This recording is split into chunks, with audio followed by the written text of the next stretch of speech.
Good evening. I would like to call to order the Monday, March 4th, 2024 meeting of the Wilson School Board. Roll call, please. Mr. Case? Here. Mr. Hart? Here. Mrs. Casper? Here. Dr. Kennedy? Here. Mrs. Denny? Here. Mr. McCray? Here. Mr. McCree? Here. Mr. Schneider? Here. Mrs. Cocker? Here. 9 present, 0 absent. Please stand for the pledge to the flag.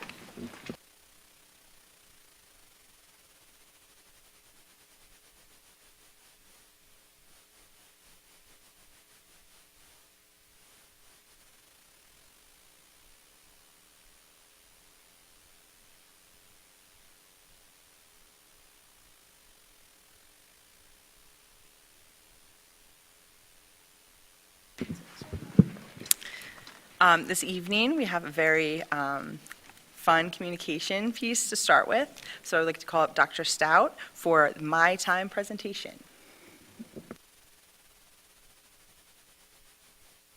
I have my sneakers on. Very excited. We are very pleased to be able to present to you a program that has really shifted the lives of kindergarten teachers and the students that are enrolled in our kindergarten here at Wilson. So I would like to introduce Mrs. Madeline Bohr, and she is going to be working with our friends from Miss Hassler's class at Whitfield, and she'll tell you all about that. And for your viewing pleasure, while you'll be looking at the children, Dr. Cachufo and I are also going to try to participate in My Time Yoga. We've done this before, so we can do it.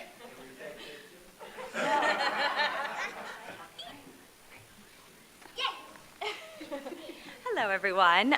So we have Miss Hassler here from Whitfield. We also have Willow, and we have Max. And Marcus is also joining us. We added him, and also Matthew. So we're really excited to do our My Time presentation.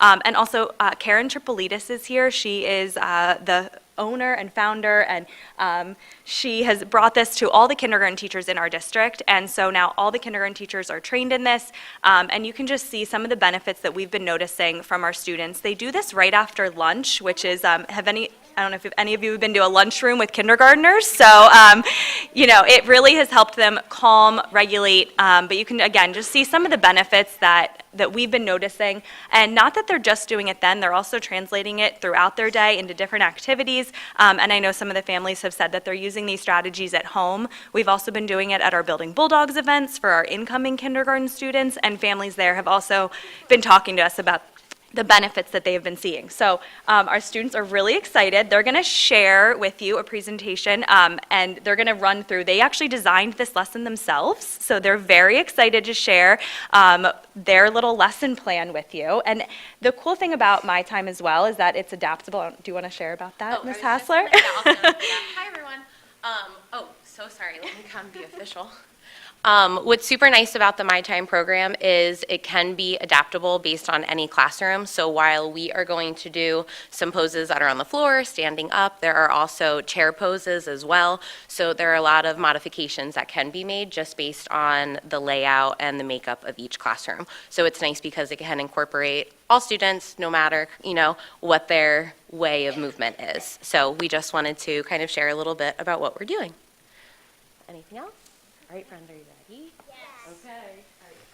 Should we move this way just a little bit so they can see us here from the screen? Dr. Stout, Dr. Cachufo, if you want to come grab a beanie baby for our beginning of it. Okay. Yes. All right, move that a little bit. Okay, for the next two, you ready? Okay, so normally we would be transitioning in from lunch, so we know lots of energy happening. And then once we're on, should we start with our song? Okay, ready? Our My Time family, our My Time family. Bend and stretch and breathe with me. Our My Time family, our My Time family, our My Time family. Bend and stretch and breathe with me. Our My Time family. We promise to try. We promise to listen. We promise to follow directions. And we promise to know our space. All right, friends, we are to start with our breath today, and we are going to do our Beanie Baby breath. Can anybody demonstrate what does Beanie Baby breath look like? Max, can you lay down and show us? And how do we make our Beanie Baby go up and down? Good. We're breathing in, so we're taking big, deep breaths in, and then out. And you can watch as your Beanie Baby's going up and going down. Should we try it? All right, so know your space back up a little bit if you have to. All right, and when you're ready, go ahead and put your Beanie Baby on the belly, and try to pick up as high as you can.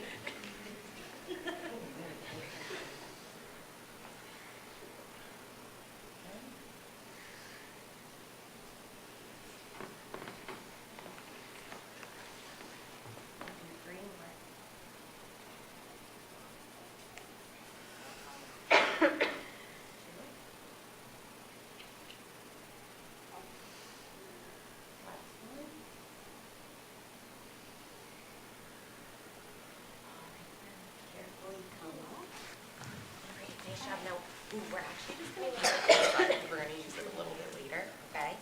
Now we're going to get into our warm-ups. Who can show us, how do we do our arm circle warm-up? Matthew, can you stand up and show us how we can do our first arm circle? You want to go backwards? All right, guys, let's stand up. This is a good one if anyone else would like to. You can do it from your seat. Stand right there. There we go. All right, let's freeze. Should we go forward now? All right, let's go forward. Who remembers, how do we try and do the tricky one?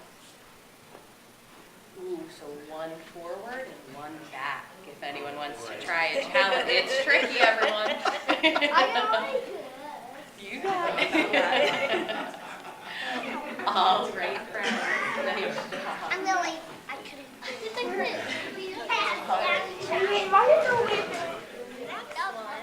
We're gonna make us do have a little control with our bellies. We're gonna do the frozen bug. Can anyone show, how do we first start? Willow, how do we start our frozen bug? Way back. What do we do with our hands and our legs? We freeze, right? Okay, so everybody ready? We're gonna go back to frozen bug. And then remember, you're gonna carefully try and bring one leg down.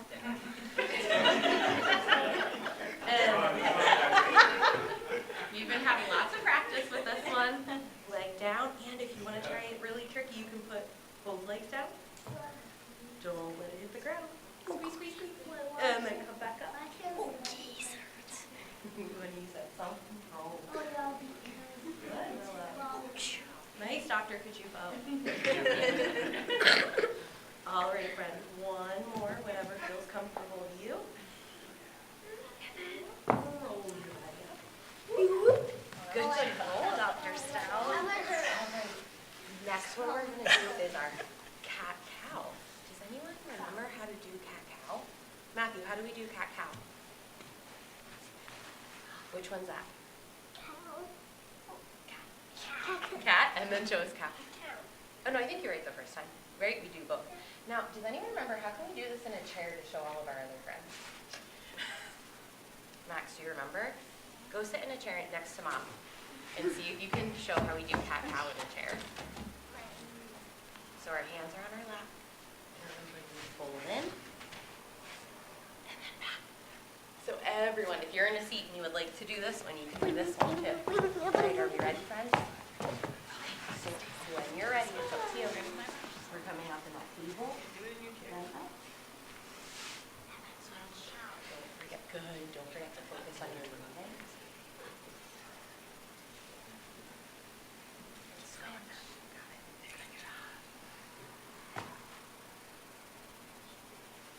About 10 more seconds. Keep focusing on that breath. All right, nice job. All right. And then, who remembers, what is that last one we're doing, Matthew? Which one did you pick? The plank. So anyone would like to get up out of their seat to do the plank, you can. So we have two different variations of this. Remember, you can do low plank, squeeze your belly, squeeze it. I'm going to be on the wall. Watch this. Come down if you need to. You can do a wall plank. There we go. Or if you want to try high, remember, see if you can get up for 3. Hold it for your you need to drop, you can.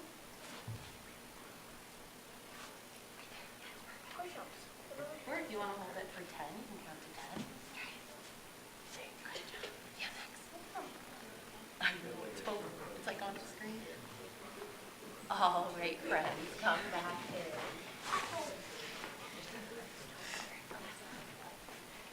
All right, friends. All right, we have to make sure Dr. Stout and Dr. Yeah, Katrina are in our let's circles. let Dr. Stout walk you by the circle here. All right, so friends, for our ending activity, before we get into reading, we are going to do our Love Stone today. So can anybody raise their hand and remind, how does Love Stone work? Willow.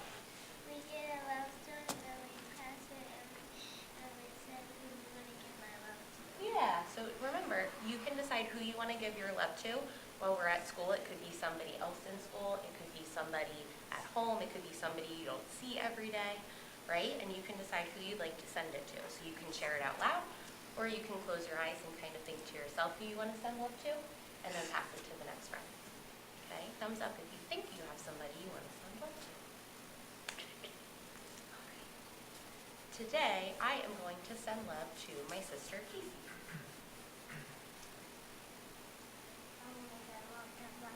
To mommy. To mommy. To mommy, too. I'd like to send love to my Uncle Bob, who just had heart surgery. I'd like to send love to both of my parents. Mommy. To mommy. I'm going to send love to my dad who's traveling today. I'm going to send love to my mom and dad and sister Myla. And Sister Myla. Awesome. Thank you, friends.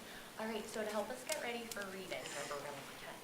We're going to do our balance beams to show how we can still keep that control over our bodies and our sound as we get ready.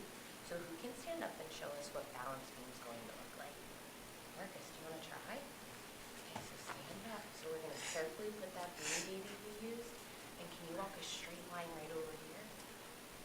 Yeah. All right, does that sound good, friends? So go ahead, let's stand up. We're going to pretend our rope boxes are this way. So carefully. Are you ready? Okay, we're going to walk over to the other rope box.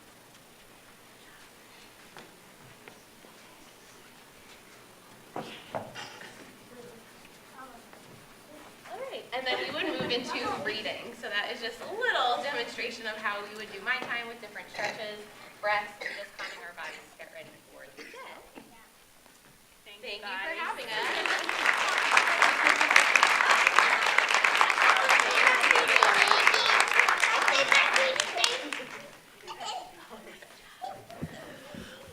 So I don't know about everyone else, but I'm definitely feeling more relaxed just from like 2 stretches, so that tells me maybe I should be doing more. So thank you for, Want to come in? You are more than welcome. absolutely. Thank you for the presentation, everybody. Thank you for coming to our meeting and showing us what you guys do every day.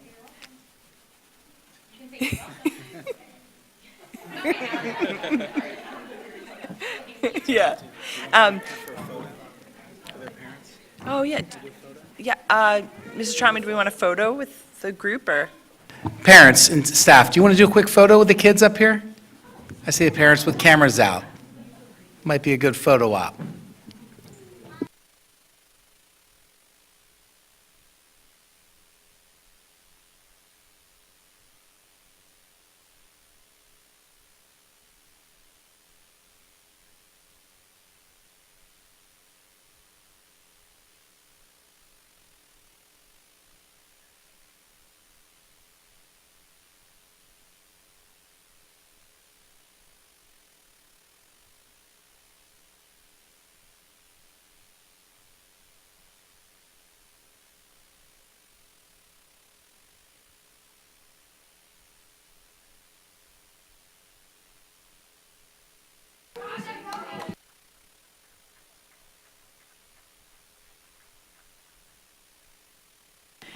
And then I don't know if there's any questions or comments from the board. If Ms. Hassler and Mrs. Bohr would mind just to hang for 1 second, is that okay? Yes, thank you. Questions from anyone? My question was just more, how do we get beanie yoga at the beginning of every meeting? I think that would be I know, very right? It's a very therapeutic for calming us. way. Yeah. I will actually say also, I know that Mrs. Boer talked about how we're incorporating it with building bulldogs and the incoming kiddos coming. And so many of the families have also said, how do I get equal breath in our house every day? Beanie baby breath. So we are starting to incorporate them early. So if it is one that you can use in the other parts of your day, it's been nice to kind of see that transition with them. Any other- I just want to share that one of the kindergarten teachers from a different school sent me a video. She showed me a video while we were coaching cheer, and she said, "Look at this." And I said, "What's going on here?" And she said, "Watch what he does." A little boy went over to another little boy who was crying on the playground, and he's telling him how to do belly breaths. And I thought, oh, like, that's what you want, not just to be wonderfully well-behaved and get a good stretch, but you want it to translate into other areas Absolutely, of and be life. able to kind of self-monitor when they might need it, when someone else in the class might need it. So it's great to Yeah, hear that it's- you were able to see that at a recess. And the sample as most well. important where'd you get your sweatshirt? It's so Just the Green Valley Spirit wear one day. But yeah, a lot of families have also said that they're coming home and students are saying like, I'm going to use this. So I think that's the most important part of this is that they're using it throughout the day. And I think I put it in there, but it's also across our day. Like there's read alouds that they've done during this time. They're counting up an equal breath. They're counting to 5, counting back down. So there's so many cross-curricular pieces that everything really Absolutely. is working together. Well, that was going to be my question. How much, so it's like a daily routine right after lunch. How much time does it take after lunch before, like, your transition? I would say just depending on, like, if it's a new pose or a new kind of warm-up that they're doing. If you were coming in and noticed them in the corner, they did a partner one today, so sometimes those may take a little bit longer. But I would say like 15, 20 minutes. It's nothing, too long. We can also incorporate it with the read aloud. I know Mrs. Boer, we had a teacher kind of cohort the other month, and she read What a Wonderful Life. What a wonderful world. And throughout there, she asked us, like, what poses do you think of for this? And then, they can incorporate it with a read aloud. So, instead of looking at it as, oh, there's an extra 15 minutes of the day that we don't have, it's nice to, be able to kind of use all of those cross-curricular pieces that Ms. Boer also talked about. Oh, and I wasn't going that angle at all. Actually, the opposite, if you can get them calm by doing that for 15 Oh, minutes, yeah. rather than they get back from lunch and they're like crazy Oh, running around. absolutely, yes. And, Huge yeah, I difference imagine coming it's back. It really faster. does, yeah. And I know at Whitfield they're doing that, and then they go into reading, and it's such a nice transition. I mean, I'm in there a lot, and they are so quiet and calm getting their things for reading. They come to the carpet, they're ready to learn and listen. Same thing within the morning when we participate in ABL and morning meeting. All these pieces are so important in a kindergarten, a 5-year-old's life, but also for us. Like, it helps me regulate when I'm in there, and Absolutely. we're breathing with them, so. So, any other comments or questions from the board? All right, thank you so much. Thank you so much for having us. Thanks for coming. Yeah, actually, I was just going to say, my own children would really have benefited from that and could still. No, it's okay. It's okay. So I'm it's very positive that the incoming students now can experience in this. Is that we have started to also do it across grade levels. So I know with our class, we are doing My Time Buddies with the second grade class. So especially because this is something newer that we're doing within kindergarten this year, it's also nice that the kindergarten kiddos can be kind of a sample or a teacher in their own way by teaching others. And I know when we did it for the first time, the second graders made a comment like, wow, your friends are so much quieter than we were doing that. Or like, we've had a lot of practice with it. So it's nice just to also be able to see the kindergarten friends make connections with second graders or kind of go home and show their siblings as well. Okay, now I promise I'm done. Thank you. Thank you. All right, next communication piece. Dr. Schrickett, our goal update.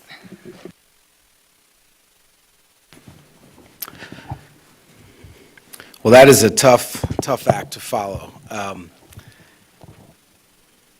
Dr. Caciuffo and Dr. Stout, I applaud you for your participation, especially in your attire.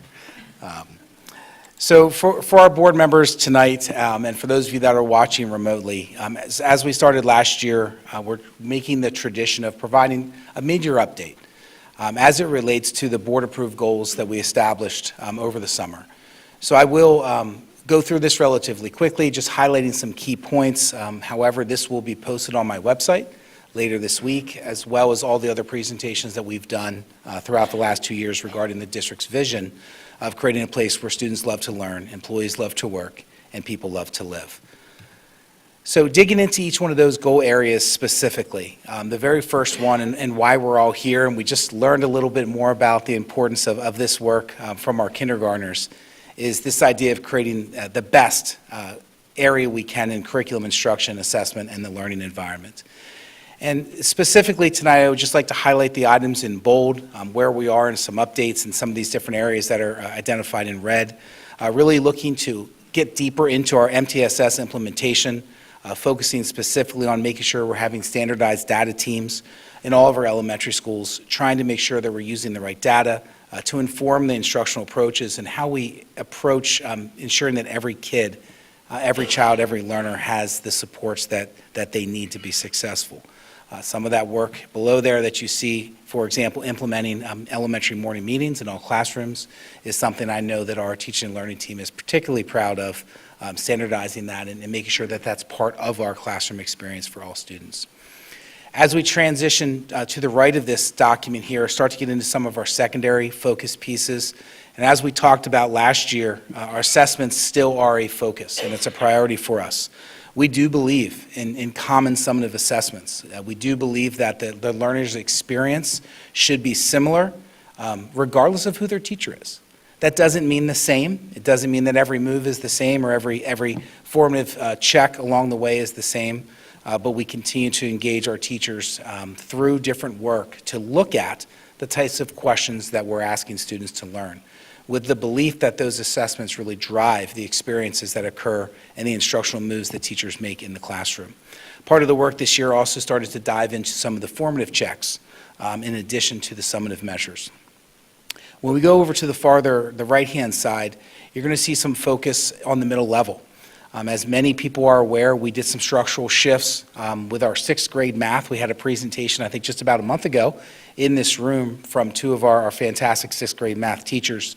We're continuing to have work in that area, recommending to move that model into the 7th grade structure, and also looking at our 6th grade ELA program. As we've talked about in curriculum committee, really trying to more further integrate those learning experiences for kids in our ELA program. Also down below, analyze school attendance and behavioral data. You're going to see more about this later. We know that attendance is a critical piece. We have to get kids to want to be in school. We have to engage families to ensure they see the value in bringing students into school.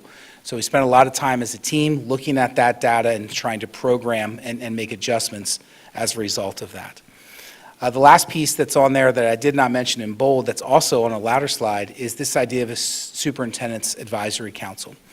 This particular process kicked off last week and really focusing on the latter part here, this idea of the learning environment. And we posed to students in 4th through 11th grade simple questions pertaining to the vision. Talked a lot about what does it look like to love being at school? What are things that you really enjoy? Who's some of your best teachers and what are their attributes and why? Who are some of your favorite teachers and what are some of their attributes? And we engaged in the first of 5 different sessions with students, like I said, in grades 4 through 11.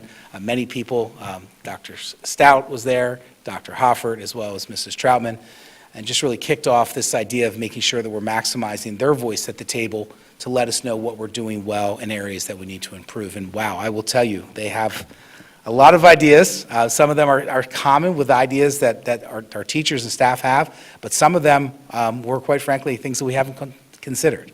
So very much welcome their participation and involvement in some of the recommendations we'll bring forward to the board.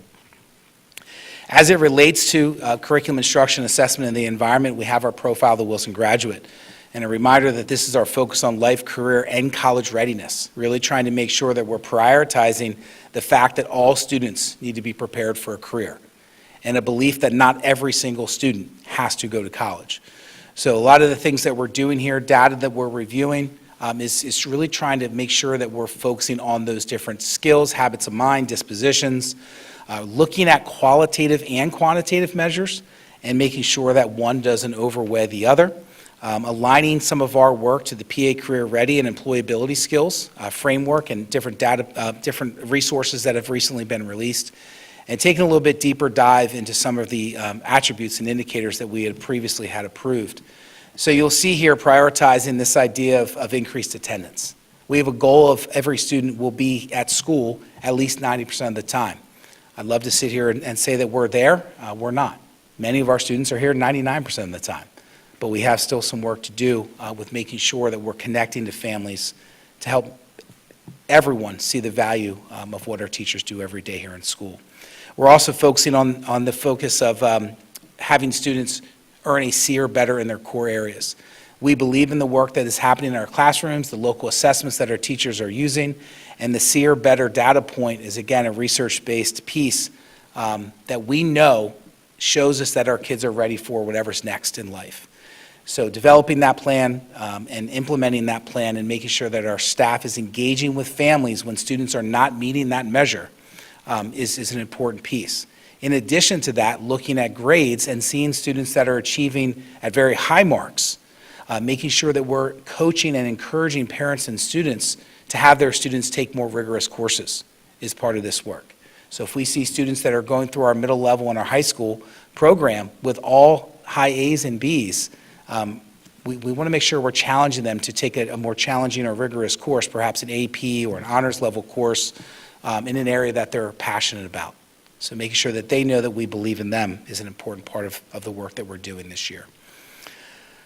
The next piece is making sure that we get the best people. And we've talked about this a lot. We spent a lot of time in our committees talking about this, and at the board meeting, my entire report typically is made up of hiring. And I'm thankful to be bringing on a new contracted teacher tonight who's here, but also some others that we'll talk about in a little bit. So most notably, we are really trying to be responsive to this job market. The market today is very different than it was 4 or 5 or 6 years ago in public education. So we're trying to respond appropriately and be aggressive in our hiring practices. It just looks very different. Tomorrow we will be attending our first of 3 different job fairs, one being held here the last week of March, really trying to get out there and meet great people to actually recruit them through talent acquisition to want to be a part of our great school system. So we have a team of people going out to Millersville University to hopefully start that relationship. In addition, we had a meeting over the holiday break where we brought in all of our alumni and gave them some, Mr. Bender, our HR director, gave them some coaching on job, the job hunting process, but also we just wanted to make sure we still had a relationship and a touch point with all of those students that graduated from Wilson just a few years ago. So we're happy to report that some of those students were actually scheduling times to go out and observe them and to see them in their student teaching placements.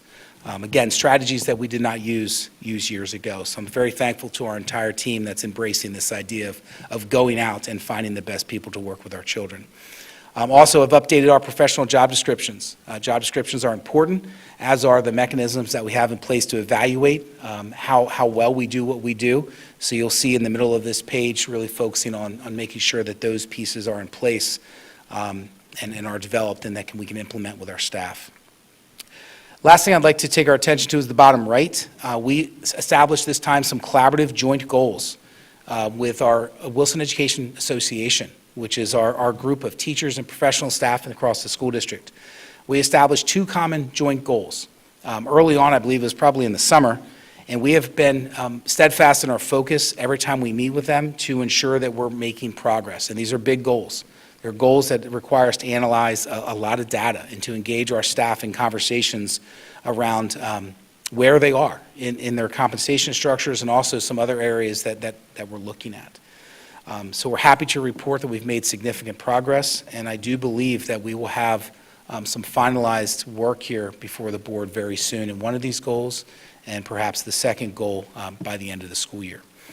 And then lastly, down below is rebuilt the support staff focus groups. Another large employee group that we have here is called by Pennsylvania Department of Education support staff.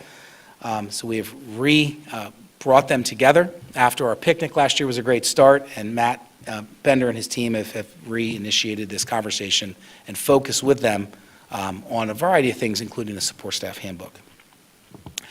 For the next slide, I would like to call Dr. Hoffert and Mr. Fitterling up here to present the very first part. This project here from TWG is a project that has been going through committee really for the better part of about 16 or 17 months, and began with an audit and analysis of all of our camera systems and door access control technology throughout the school district, with a focus on physical safety for our students and staff. About 2 years ago, we went through a process to engage our community and our staff around areas that they prioritize, and this was one of those areas. So Dr. Hoffert and Mr. Fitterling will give an update. Thank you, Dr. Trickett. I'm going to jump to slideshow view here.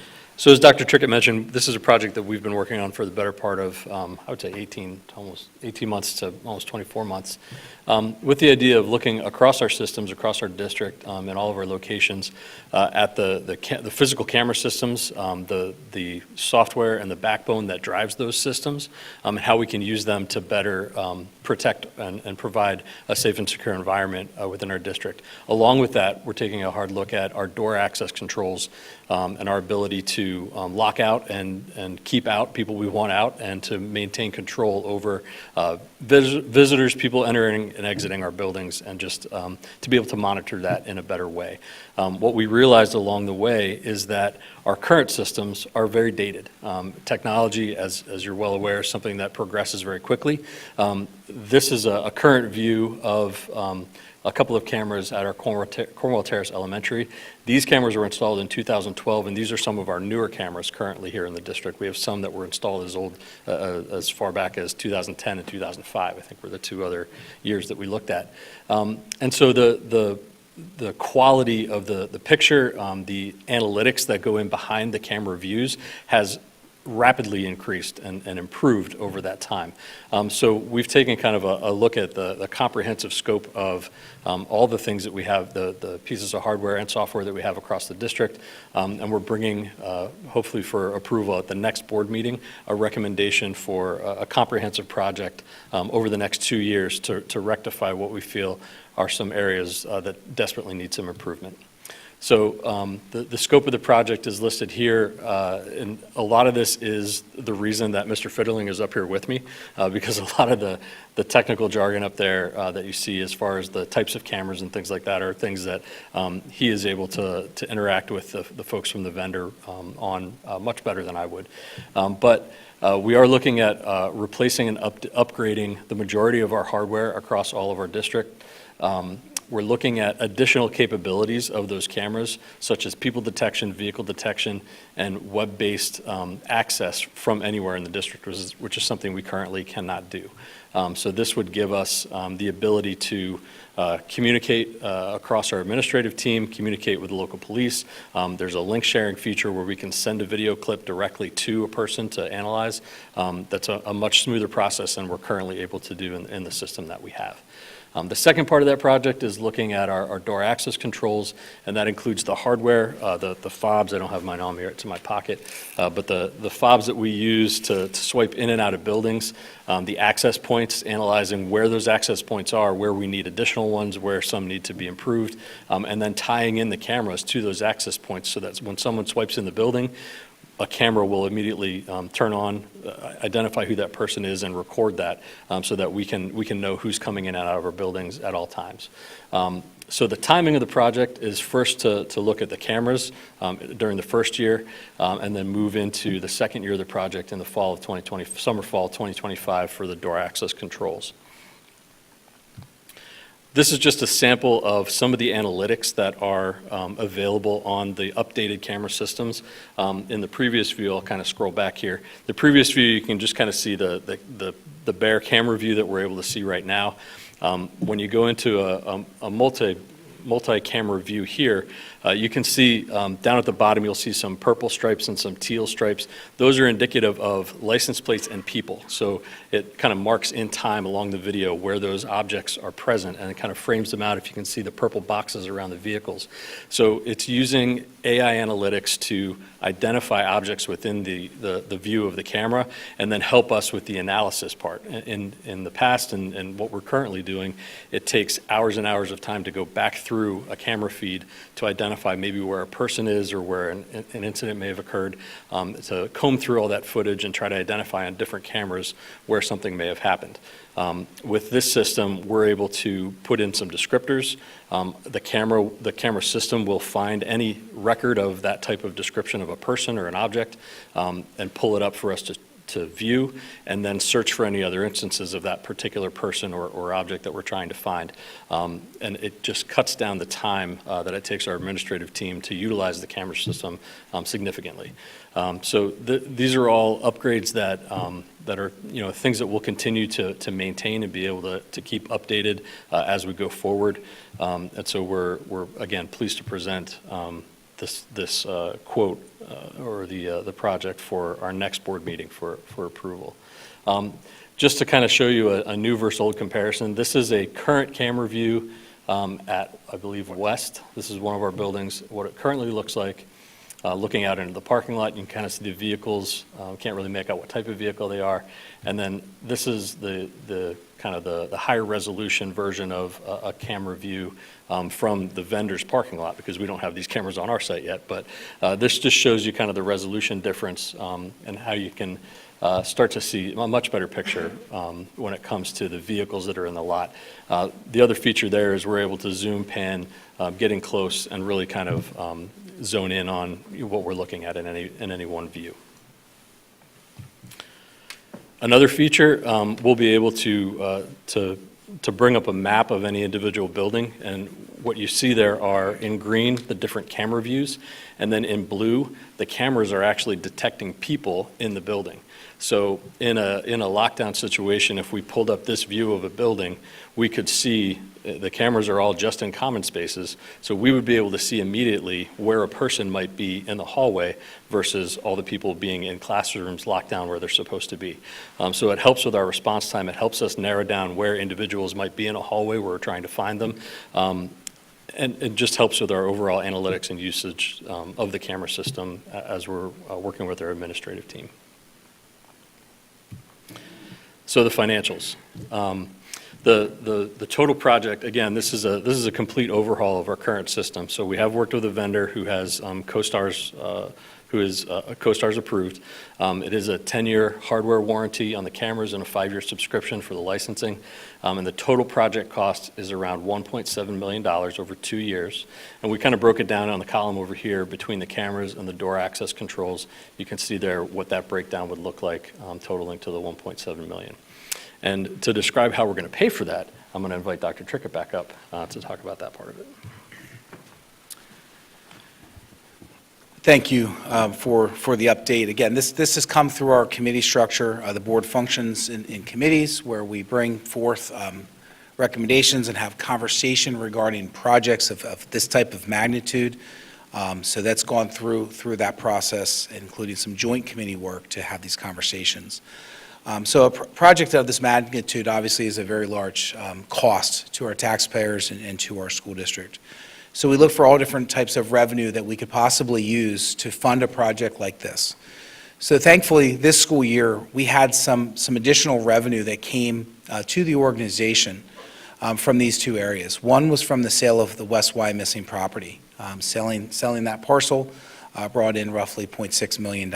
Additionally, we had a business privilege tax settlement, which brought in $2.9 million. So the board could make the decision to put this one-time infusion of money into the capital reserve and to make that transfer at the next board meeting. That would then allow us to pull from that capital reserve fund the one-time costs that we have associated with the first year and then the second year of this project. So that just kind of talks a little bit about some of the funding models that we have, and we did talk about this briefly in committee as well. Additionally, we're looking to, again, have filed and submitted a process for a grant. You can see down below there. Unfortunately, as an organization, we have not been exceptionally successful at earning some of these competitive grants, but that doesn't in any way crush our spirit. We continue to try to work on and bringing in additional revenue.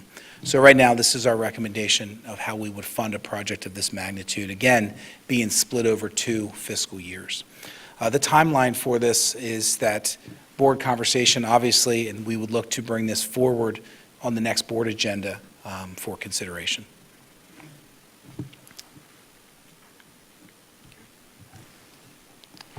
All right, thank you both. So we can have conversation around this at our committee report, and again, this will come back before the board for a board vote next board meeting, so we can also have conversation additionally at that time. I just thought it was important to bring them up at that point as we're talking about safety and security. That's a big piece of our goal document, so actually the timing worked out perfectly to bring both of them up. So lots of other work that we've done here throughout the school year, and I say we, and I really mean that. That's all of us together. You know, it starts with ideas that come forward. We work it through our team, we bring it into our committee, and then we bring it to the full board. Recently, we approved brand-new two-way radio systems for our entire school system.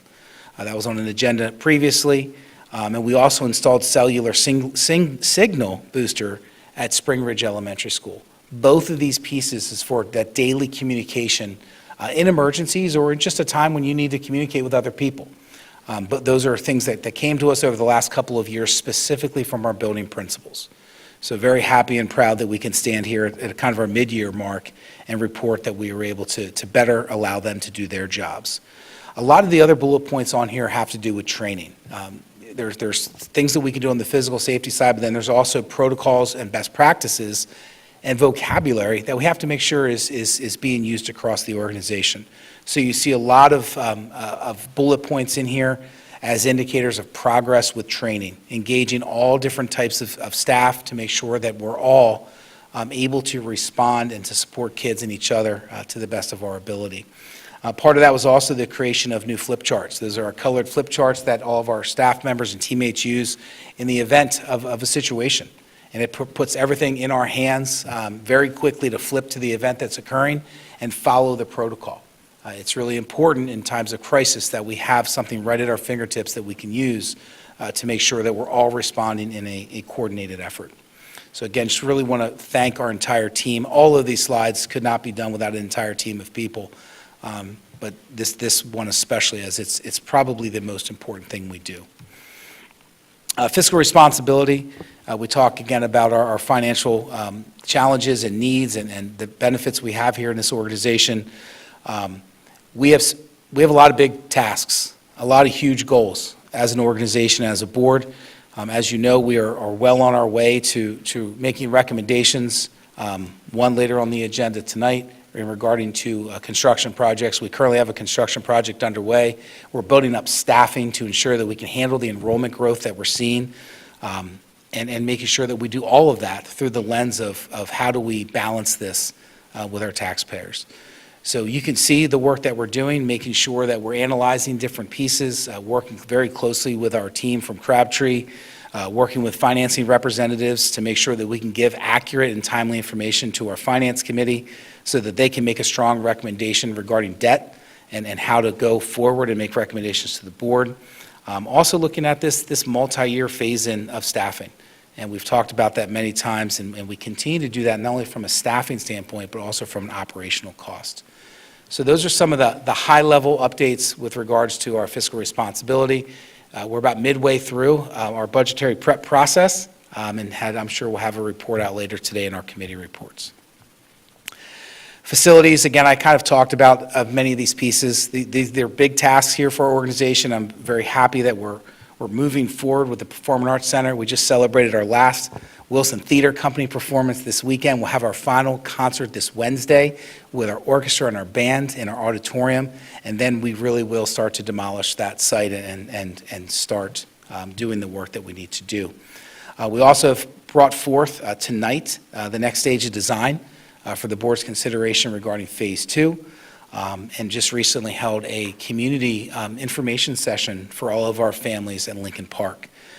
So we are moving in the right direction with regard to facilities improvements, also while doing a lot of other things through our capital reserve fund, which we have presented at multiple board meetings, including our last board meeting, which included quite a bit of capital recommendations for improvement this fiscal year. And then the last piece here is kind of pulling all of this together. It's the glue that kind of holds these pieces together. I did talk a little bit about the Superintendent's Advisory Council. Again, just highlighting the importance of having that representative group of students guide us. Again, it went exceptionally well. One of their highlights was they talked in one of the breakout groups about the importance of round tables as compared to rectangular tables. And it was really a conversation around inclusion and making sure that every student in a cafeteria has a place to sit where they feel safe and included in the conversation. Conversation around how it feels to walk into a cafeteria with 300 students and have to sit on the very end of the rectangular table. I'm not so sure we would have arrived at that if it was just a bunch of adults sitting in a room. So that was one of many conversation points that we had. Some other celebrations, and I'm going to highlight the work of our public relations and communications team. Mrs. Troutman and Sam is here as well, I believe, running this thing from the back. Spent a lot of time transforming how we communicate out, making sure that our vision and the work that we're doing is accessible to everyone and valuable to everyone receiving it. Included in that transformed Bulldog Blitz is also our first ever year in review. That was available in print and online, and I believe that was September, early fall that was released. Really looking to highlight the great work that we're doing here for our kids. So that is the conclusion of my mid-year report. Next time the community will hear from me will likely be in the summer. Thank you. Thank you, Dr. Trigger, for the presentation. Any questions from the board or comments? I think specific items we probably can email and then Dr. Trigger can dispense out, but everybody good? Okay.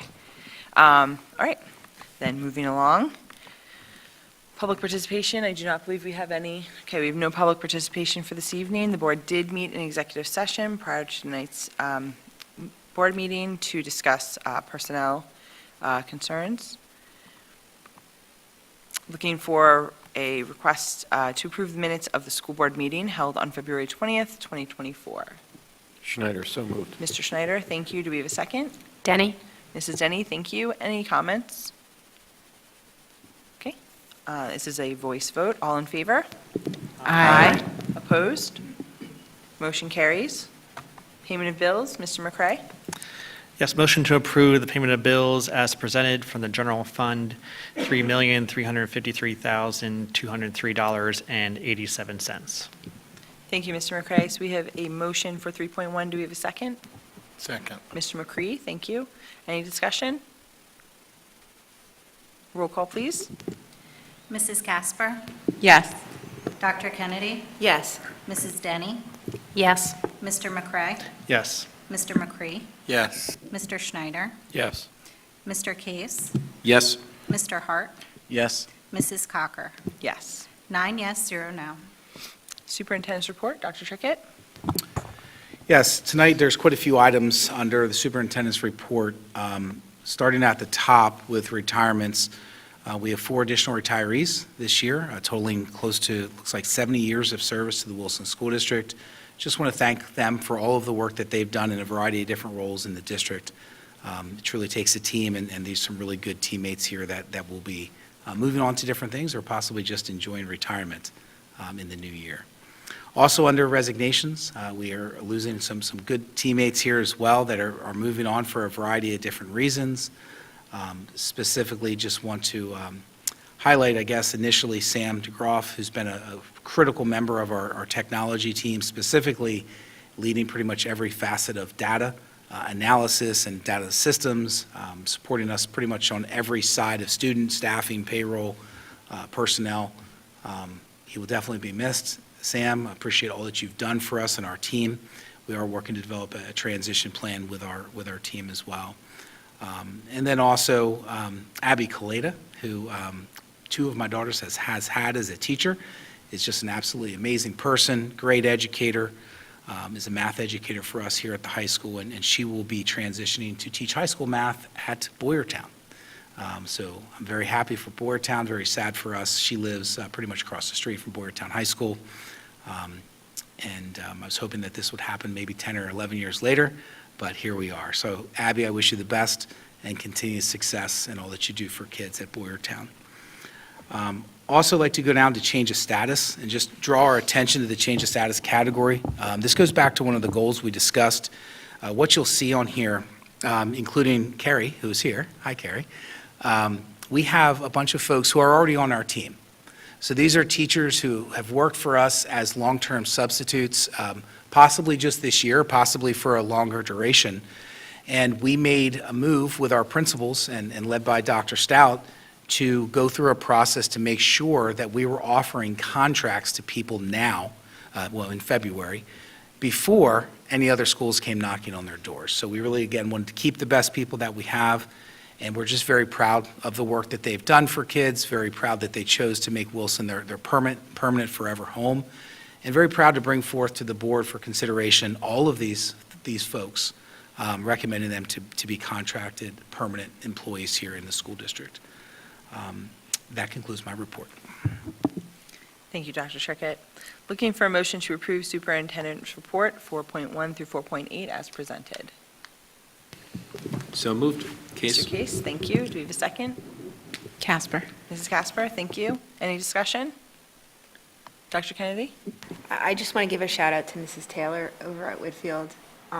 She started working in the special education classrooms right about the same time I started teaching at Whitfield, so she's been in my classroom a lot, and I spent a lot of time with her. She was in special education when my Patrick went through Whitfield, and she's just like one of the faces that you see, whether it's at the Giant or at the Special Olympics. Like, she always has something great to say, and I'm sure she's staying home with the grandkids.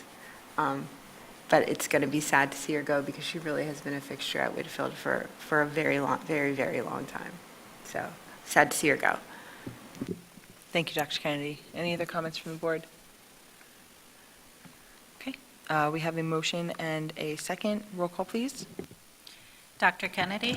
Yes. Mrs. Denny? Yes. Mr. McCray? Yes. Mr. McCree? Yes. Mr. Schneider? Yes. Mr. Case? Yes. Mr. Hart? Yes. Mrs. Casper? Yes. Mrs. Cocker? Yes. 9 yes, 0 no. Under 5.1, request permission to approve the following field trips. First, request approval for 85 Southern Middle School students from 7th and 8th grade for their chorus and musical theater trip to see Aladdin the Musical on Broadway. The cost to students, the cost to district is 5 substitutes. Cost to students is approximately $195. West Middle School is planning a similar trip, which will be featured on an upcoming agenda. And then also request approval for 28 high school students and chaperones, Ryan Dennis, Nicole Dennis, Connor Whitman, and Mike Wallens, and Brianna McNamara. So close, okay. To attend the 2024 PTA TSA State Conference, April 17th to 20th in Seven Springs, Pennsylvania. The cost of students will be $504. The cost of the district will be $4,056 plus transportation, meal and reimbursement, transportation incidentals, and substitute teachers. The students and teachers will be out of school for 3 days. The TSA provides student members the opportunity to explore a wide variety of STEM education and career interest areas, and the annual TSA conference is a competitive event that allows students to participate in a variety of programs, some of which include a live component. So it is a high-level competition that the students will be going to. I'm looking for a motion to approve the trips for 5.1. Schneider, so moved. Mr. Schneider, thank you. Do we have a second? Mr. McCree, thank you. Any discussion? Roll call, please. Oh, I'm sorry, this is a voice vote. All in favor?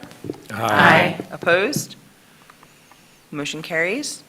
On to consent items, also a voice vote. Request to approve with gratitude the donations as presented from the Good Life companies, the following office furniture, 7 desks, 2 FR desks, 2 hutches, 2 filing cabinets, a bookcase, a full bookcase, and 10 wooden chairs, and all of the furniture. Room table. Conference room table, thank you. The abbreviations were throwing me off. So all of this furniture, which either is in use or has plans for use. Looking for a motion to accept with gratitude for 6.1. Denny? Mrs. Denny, thank you. Do we have a second? Case, second. Mr. Case, thank you. Any discussion? Okay, all in favor? Aye. Opposed? Motion carries. On to Human Resources. 7.1, request to approve the Building Bulldog stipends for some of the individuals who actually were here tonight, at a total of $5,000, which is $833.33 each. Stipends are for organizing the program and will be funded by the Title IV federal grant. 7.2, request approval of the referral bonuses as attached. 7.3, request approval of the attached MOU between the association, the district, and an employee. Looking for a motion to approve Human Resources items 7.1 through 7.3. Hart, so moved. Mr. Hart, thank you. Do we have a second? Casper? Mrs. Casper, thank you. Any discussion? Okay, roll call, please. Mr. Schneider? Yes. Mr. Case? Yes. Mr. Hart? Yes. Mrs. Casper? Yes. Dr. Kennedy? Yes. Mrs. Denny? Yes. Mr. McCray? Yes. Mr. McCree? Yes. Mrs. Cocker? Yes. 9 yes, 0 no. Under Student Services, 8.1, request approval of a resolution approving and adopting a student discipline waiver and consent agreement dated February 9th, 2024. 8.2, request approval of a student discipline waiver and consent agreement dated February 28th, 2024. Looking for a motion to approve Student Services items 8.1 and 8.2. Dr. Kennedy, thank you. Do we have a second? Denny? Mrs. Denny, thank you. Any discussion? Okay, roll call, please. Mr. Case? Yes. Mr. Hart? Yes. Mrs. Casper? Yes. Dr. Kennedy? Yes. Mrs. Denny? Yes. Mr. McCray? Yes. Mr. McCree? Yes. Mr. Schneider? Yes. Mrs. Cocker? Yes. 9 yes, 0 no.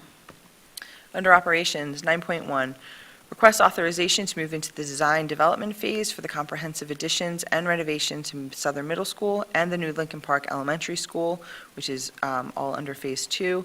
The estimated cost of this stage of design development will be approximately $894,361 for Southern Middle School and $621,128 for Lincoln Park Elementary School. This is the soft cost portion of the total cost estimate, including engineering and architect fees, surveying, and other civil-related and environmental-related expenses as part of the due diligence process. 9.2, request approval of the contracts for Wilson High School, Cornwall Terrace Elementary School, Shiloh Hills Elementary School, Green Valley Elementary School events with Bounce House Rentals of Lancaster for the rental of inflatable attractions and generators as attached. Looking for a motion for operations items 9.1 and 9.2. So moved. Case. Mr. Case, thank you. Do we have a second? Second. Mr. McCree, thank you. Any discussion? Mr. Schneider? I would just like to remind people that in moving to this next phase, does not mean that the school is officially a done deal. It's just the next step in the process that we would be moving towards. Thank you, Mr. Schneider. Any other discussion? I would just add that, it's quite a bunch of money on the table here, that there's a good chance we would hopefully move forward, or else we wouldn't be going down this road and spending over $1 million for design. I do want to thank Dr. Trickett and the administration and Sean from Crabtree and Rohrbach. I think you guys put on a great presentation last week for the public. I thought there was a lot of great public feedback, in supporting the building. So it was just a good outpour, and thank you for providing the time for everyone. So also with this building project, there's a banner at the Lincoln Park property that was put up this week. And, it's just an informational banner. If anyone has any questions, anyone in the neighborhood that is missing the memos, not in touch with the school district, they'll be able to see this and see that things are being talked about and discussed, and they can be pointed to the Wilson School District for further information. So, thank you. Thank you, Mr. Case. Any other discussion? Mrs. Denny? Thank you. I want to echo that I appreciate everybody that came out to the community information session. It was very helpful information and feedback that we received from the community. What I heard there and what I've been hearing in general in the community is, in general, a lot of support for this, the elementary school, in particular the location as a community school, and of course some questions. Financing is always a question, and the cost. There are 3 different times at which this board has to make a decision, and at each point we either decide that we're moving forward, so we approve it, and this is the second of those, or we say no. And if we say no, that stops the project completely. And as Mr. Case said, and Mr. Schneider, this isn't saying that it is definitely going to go forward, but every time we take another step, it makes it that much more likely. The money that is listed in here is a significant amount of money, about $1.5 million for these next steps.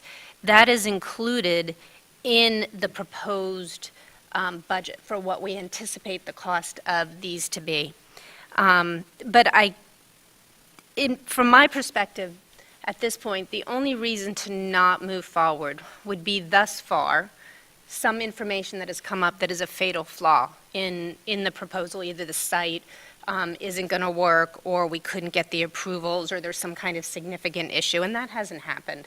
And the second reason that you would vote for it not to go is that there's a better option. And I won't go into all that, but I think that's been discussed a lot, that there simply is no other option that is as good as this option would be, particularly with Lincoln Park. And these are mostly addressed to the Lincoln Park School. And the third is the cost. And I think that at this point, we're working through that last part right now in terms of how can we get this accomplished for the community in a way that is fiscally responsible and takes into account all the needs. And when you look at the budget, $32 to $35 million is a lot of money. It's more money than I think most people can ever imagine in terms of cost. But one of the things that really can't be included is, or quantified as well, is the cost of inaction. And so I want to talk a little bit tonight about the cost of inaction. We today have 6,482 students in Wilson. And as we've talked about several times, it's been a 5% increase almost every year, year over year. So I don't think anybody doubts at all the need to do something with those kinds of numbers. If we were to say no at this point or at the next stage, if we were to start looking the next day for a new elementary school site, it would be 2 years till we got to the point we are now, 2 years. And that's assuming that we had another plausible site. We have no other plausible sites, so 2 years would be the soonest. In that time, costs would increase, everything would increase. And there's no guarantee of there being another plausible site. In the meanwhile, we would have kids that are in schools like Shiloh Hills, where they literally have zero space and are using closets, or like Whitfield, where they're using mobile classrooms. And one of the comments that got brought up at the meeting for people who watched the community information session, there was a teacher who has since retired to stay home with her family, but she talked a lot about teacher burnout and the impact of having very large classrooms.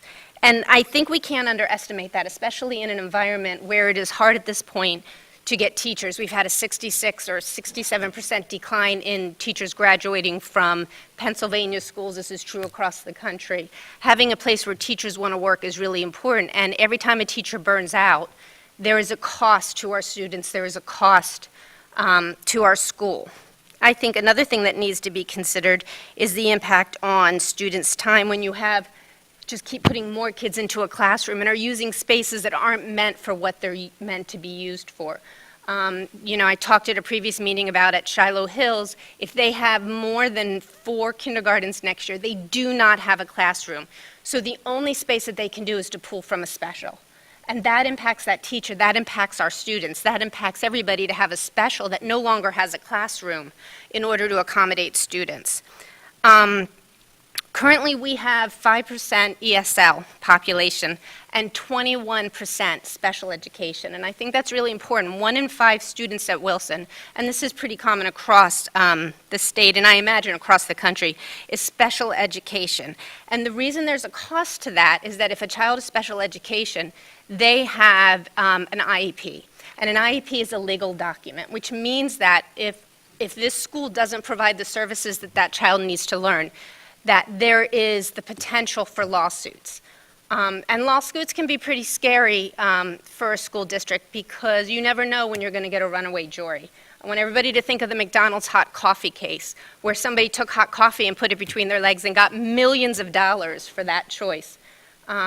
As a district, it is fundamentally important to us to make sure every student, including special education students, get the best education possible. And we do that because it's the right thing to do. But beyond that, to not have the space for students that need to learn in a different way, to not have the teachers for that, there is a very real cost to that that most taxpayers don't see because it ends up in here as a consent agreement with dollars attached to it. And I guess the last point I want to talk about is the cost is transportation. Every day that we have students that aren't in a community-based school, which is an option, which is a wonderful option, there's a cost to that in terms of the cost to transport those kids. We'll be saving about $2,000 is the figures I saw on employee costs for the buses, because the students right now that are being bused to Shiloh Hills and maybe to Whitfield now are going to be able to be at Lincoln Park. And beyond the cost of the bus drivers, those are positions that we cannot fill. And so there are a lot of double runs that are occurring in the school. I don't know if anybody's here has had kids on double runs. I have had kids on double runs. Last year, my kids had an extra hour added to their day because they were the first in and the last out. That's a cost to the kids. That's a cost to the bus drivers. It's an impact. So I think one of the things that it's our responsibility to do is not just look at the dollars of what it's going to cost, but what it will cost us if we don't move forward. And so at this point, the only answer that I can see is to vote yes for this, to move forward, and then to work our best to make sure that we can make this as reasonable of a cost as possible to the community. Thank you. Thank you, Mrs. Denny. Any other discussion from the board? Okay, we have a motion and a second. Roll call, please. Mrs. Casper? Yes. Dr. Kennedy? Yes. Mrs. Denny? Yes. Mr. McCray? Yes. Mr. McCree? Yes. Mr. Schneider? Yes. Mr. Case? Yes. Mr. Hart? Yes. Mrs. Cocker? Yes. 9 yes, 0 no. Under Finance, 10.1, request approval of the Business Information Group, Inc. software lease renewals for mercantile business privilege tax collection as attached. 10.2, request approval of the 2024-25 Berks County Intermediate Unit mandated services budget as attached. 10.3, request permission to create a class of 2027 student activity account in the high school student activities fund. Looking for a motion to approve finance items 10.1 through 10.3. So move McCray. Mr. McCray, thank you. Do we have a second? Mr. McCree, thank you. Any discussion? Okay, roll call, please. Dr. Kennedy? Yes. Mrs. Denny? Yes. Mr. McCray? Yes. Mr. McCree? Yes. Mr. Schneider? Yes. Mr. Case? Yes. Mr. Hart? Yes. Mrs. Casper? Yes. Mrs. Cocker? Yes. 9 yes, 0 no. Under Curriculum and Staff Development, 11.1, motion to approve Air Force Association Cyber Camp for high school and middle school students, June 10th through the 14th, hosted at Wilson High School. The cost will be $1,200, paid for by participants. Looking for a motion for 11.1. Dr. Kennedy, thank you. Do we have a second? Schneider, second. Mr. Schneider, thank you. Any discussion? My only question is, are adults allowed to sign up? Because that's, no, I'm not a high school student. Okay. We have a motion and a second. Roll call, please. Mrs. Denny? Yes. Mr. McCray? Yes. Mr. McCree? Yes. Mr. Schneider? Yes. Mr. Case? Yes. Mr. Hart? Yes. Mrs. Casper? Yes. Dr. Kennedy? Yes. Mrs. Cocker? Yes. 9 yes, 0 no. Under Transportation, 12.1, request approval to purchase one 2025 propane 72-passenger Bluebird Vision school bus from Brightbell Transportation, cost of $130,750, using funds from the school district's 2024-25 capital reserve fund. 12.2, request approval to purchase two 2025 propane 30-passenger Microbird school buses from Bright Bell Transportation at a cost of $132,540 per vehicle, using funds from the school district's 2024-25 capital reserve fund. Looking for a motion to approve transportation items 12.1 and 12.2. So moved. Mr. McCree, thank you. Do we have a second? Second, Case. Mr. Case, thank you. Any discussion? Okay, roll call, please. Mr. McCree? Yes. Mr. Schneider? Yes. Mr. Case? Yes. Mr. Hart? Yes. Mrs. Casper? Yes. Dr. Kennedy? Yes. Mrs. Denny? Yes. Mr. McCray? Yes. Mrs. Cocker? Yes. 9 yes, 0 no. Under early learning childcare, request $1,000 retention bonus payments for the Wilson Early Learning Fund for 2023-24 Wilson childcare employees who remain in compensable status as attached. Looking for a motion for 13.1. Dr. Kennedy, thank you. Do we have a second? Casper? Mrs. Casper, thank you. Any discussion? Okay, roll call, please. Mr. Schneider? Yes. Mr. Case? Yes. Mr. Hart? Yes. Mrs. Casper? Yes. Dr. Kennedy? Yes. Mrs. Denny? Yes. Mr. McCray? Yes. Mr. McCree? Yes. Mrs. Cocker? Yes. 9 yes, 0 no. Under policies, we have a first reading of revised Board Policy 622, capital assets. And we have a final reading this evening for, a final reading and vote for the revised Board Policy number 251, students experiencing homelessness, foster care, and other educational instability. So we will only be voting on 14.2 this evening. So looking for a motion to approve the proposed revision for Board Policy number 251. So moved. Mr. McCree, thank you. Do we have a second? Denny? Mrs. Denny, thank you. Any discussion? Okay, roll call, please. Mr. Case? Yes. Mr. Hart? Yes. Mrs. Casper? Yes. Dr. Kennedy? Yes. Mrs. Denny?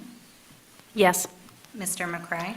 Yes. Mr. McCree? Yes. Mr. Schneider? Yes. Mrs. Cocker? Yes. 9 yes, 0 no. Okay, that brings us to our committee reports. BCTC, Mrs. Casper? Yes, thanks, President Cocker. BCTC, the JOC met on Wednesday, February 28th at the West Campus. We were first provided with a presentation during the Committee of the Whole about our automotive collision repair technology program, which was very enlightening and got to see some really special cars. We also had a communication regarding the BCTC culinary program. They were recently audited by the American Culinary Federation, and we were happy to hear that our program is accredited as one of the top 3 programs in the country, which I thought was really interesting, especially since we get to eat their meals every time we go to the JOC meetings. Also, as I know Dr. Trickett shared with some of us during pre-board, Dr. Hackman from the BCIU shared with us an at-a-glance information one-pager regarding the 2024 State of Education. And I just wanted to highlight a couple things from that one-pager that I thought were pretty striking and really resonated with some of the experiences that we've had in the past year just here at Wilson. And the top 3 staffing shortages, some of the reasons for them include, or some of the shortages that we're experiencing the most are substitute teachers, instructional aides, and special ed teachers, which really resonates for the experiences we've had here at our district as well. And there were, at the start of the 2024 school year, at the start of 2024, 50.4% of teaching positions were open at the start of this year statewide, which I thought was a really striking number and really speaks to the shortage that we're experiencing in education as a state. So I just wanted to highlight that. I don't know if Dr. Trickett also wanted to talk a little bit about it as well later. But some important BCTC dates that are coming up, March 13th through the 14th, the Penn HOSA State Leadership Conference, March 18th through the 20th, the Family Career and Community Leaders of America Conference in Lancaster, which I think BCTC is slated to send 97 of our students to compete in that particular conference. March 24th through the 26th, the Future Farmers of America's State Legislative Leadership Conference in Harrisburg, and April 3rd through the 5th, our Skills USA State Leadership Conference in Hershey, which BCTC is slated to send, as of now, 44 students to compete in that one as well. So that's my report. Our next meeting is March 27th at the East Campus. Thank you, Mrs. Casper. Dr. Kennedy, for your reports. Yes, the BCIU and the Student Services Committee have not met since the last time, so I only have a curriculum report. We talked in the elementary schools about Spring Ridge is going to continue their one book, one school, and this year they're reading an oldie but a goodie, Frindle. Don't you love that one?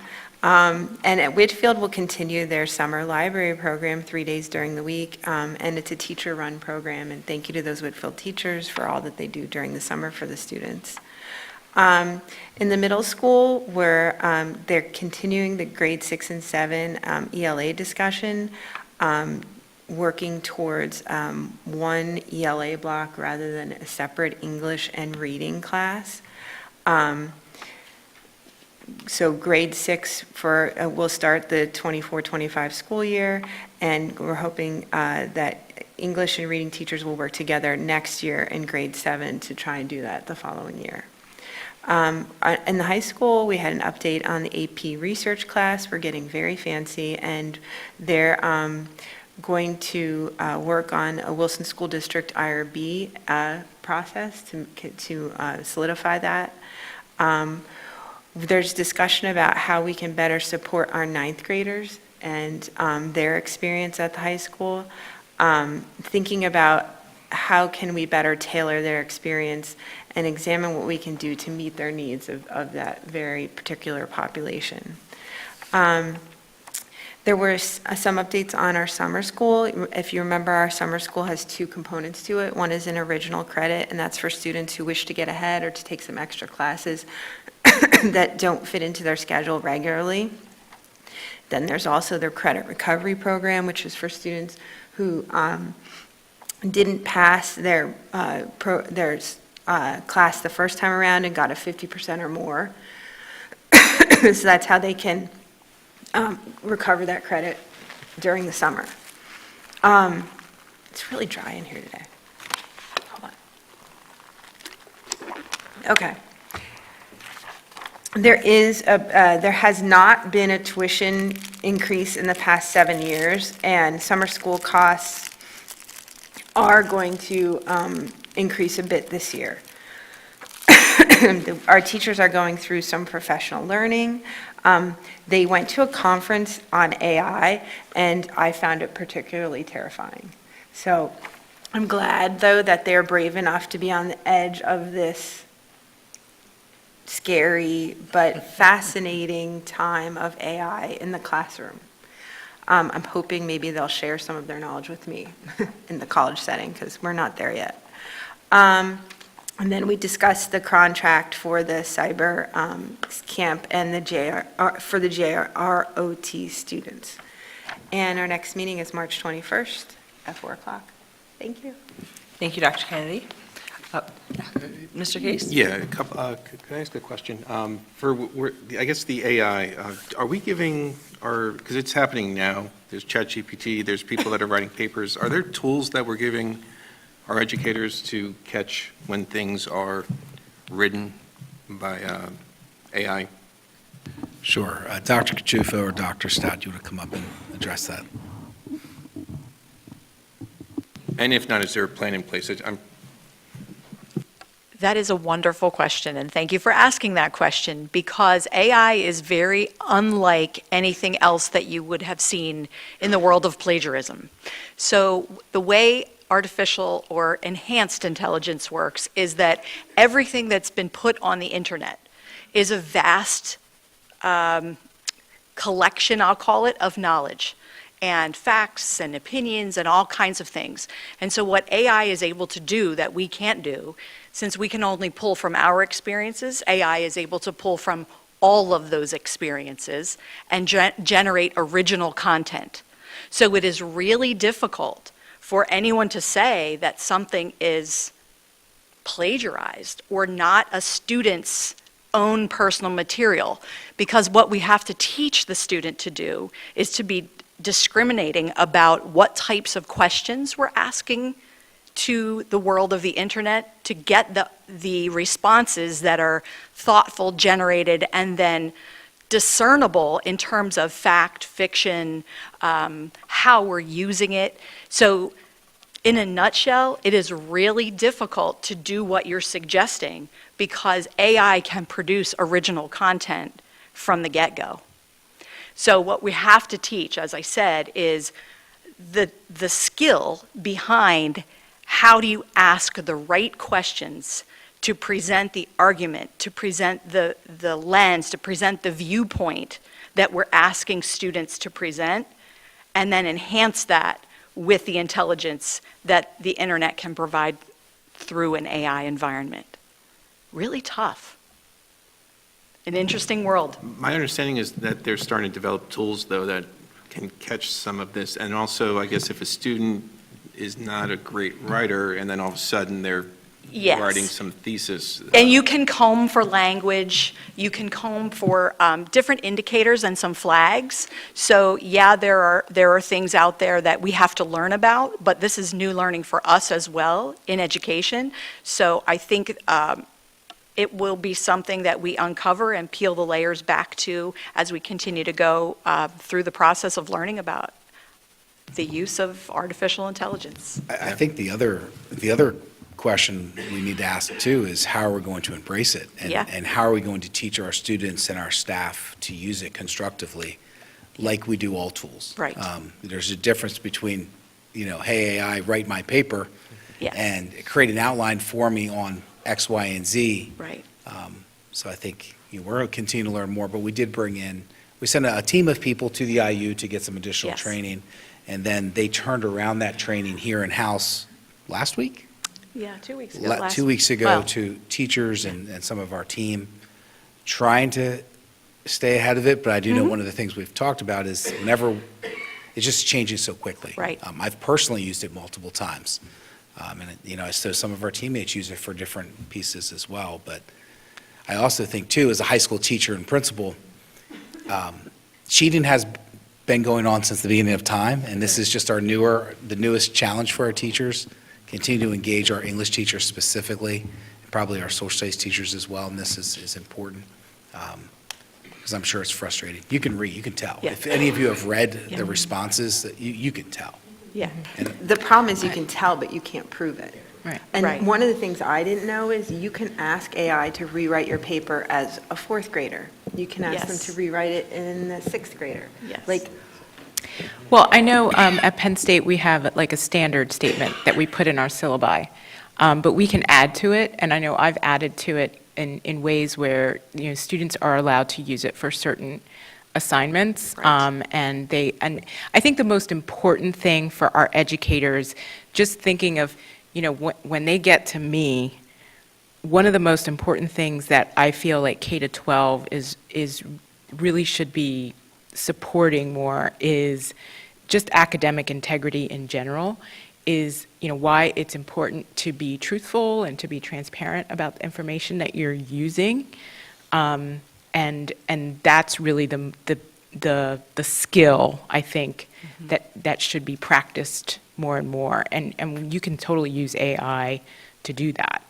And in fact, I think it's a really great tool to practice, because you can't, there's no proof necessarily that you used it. I think it makes it even more specific, where students need to be using integrity to be able to say, this is information that I generated and that I used this source a little bit to help me do that. Well, and thank you for teeing that up, because that's what I was speaking to earlier, is that we're teaching students the right questions to ask, citing the sources from which they found that information, and then going deeper.